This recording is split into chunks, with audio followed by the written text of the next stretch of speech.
لە دوو مانگی ڕابردوودا شەپۆلی کۆچی بە لێشاوی گەنجانی کوردستان بۆ دەرەوەی وڵات دەستی پێکردوتەوە.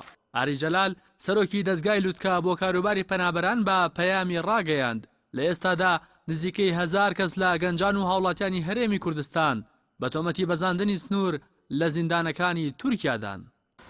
بە دەرلەوە بۆ خۆتان نەزانن لە ماوەی دوو مانگی ڕابردووە شەپۆلێکی دیکەی کۆچکردنی هاوڵاتیانی عراقی وی ناوچەکە بەگشتی ڕووی لە وڵاتی تورکیا کردووە بۆ پێیکە دەواازێکی سەرەکیە بۆ گەیشتن بۆ وڵاتانی ئەوروپا. دیارە ڕێژەی پەنابەرانی عراقی لە ئێستا لە گرتوخانەکانی تورکیا زیاتر لە 1000 کەسە بێت. دەستگای لوتکە کاری پێویستی کردووە بۆ زۆرێک لەو گرتوخانانەی کە پەنابەرانی عراقی تا دەستگیر کراوە. بەڵێ دیارە کۆمەڵە هۆکار هەیە بۆی کە هاوڵاتیان جارێکی دیکە کۆچەکەنەوە بەرەو دەرەوەی وڵات. دیارە باشبوونی کەشوهەوە لە ئێستا و سەرماسۆڵ و بەفر و بارانی کە لە زستانە هەیە لە ئێستا نەماوە و سنوورەکان تا ڕادەیەک کراوەترن بۆ پەنابەران بۆی کە بگەن بە کەناراوەکانی تورکیا و ئیتالیا. هەر وڵاتێک توانای گەنجی تێدا بەرجەستە بوو ئەو وڵاتە. توێژەرێکی دەرونیش دەڵێت ئەو سەروەت و سامانە مرۆیە گەورەی کە ئێستا لە هەرێمی کوردستان هەیە ناتوانرێت سوودی لێ ببینرێت و وڵاتانی ئەوروپا کە دەستی کار تێیاندا کەمە سوود لە تواناوزەکانی گەنجانمان دەبینن.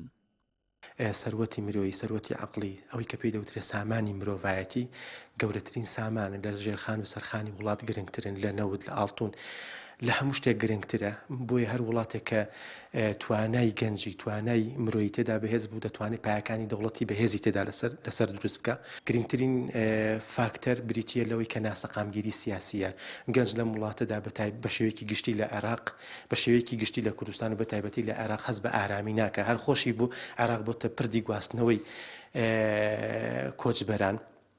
بۆیە کاتێک کە وڵات ناسەقامگیری سیاسی تێدا بەرجەستە ئەبێ گەنج ناتوانێت مەسەلەن ئایندەیەکی ئارام بۆ خۆی دابین. کە خاڵی دووەم ئەوەیە کە فاکتەرێکی تر ئەوەیە کە گەنج بۆ خۆی فرسەتێکی کاری نییە. تەماشا دەکەی گەنجێک کە خاوەنی بڕوانامەیەکی زانکۆیە و مەهارەتێک بۆ پسپۆریەکی هەیە لە بەشێک لە بەشەکاندا بەڵام بەهۆی ئەو نەدۆزینەوەی فرسەتی کارە ناتوانێت بەهۆی ئەو شەهادەوە تەنها 5,000ێکیش پێیاکات. ڕۆژانە گەنج دەکوژێت کەس لی ناپرسێتەوە بۆچی کوژراوە.